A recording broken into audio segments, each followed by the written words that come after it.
Chegou o momento mais esperado da carreira dessa cantora, que está há 50 anos na estrada.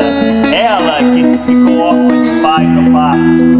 A mãe morreu 2 anos antes dela nascer. Com vocês, no Acústico MTV, Vera Verônica. Estou muito feliz de poder estar aqui dividindo esse momento de felicidade com vocês. Fico muito feliz, gente. Esse show, essa música são de vocês. Um beijo. Vai, todo mundo comigo, gente. My love nas flores do campo.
Participação especial do meu amigo Davi.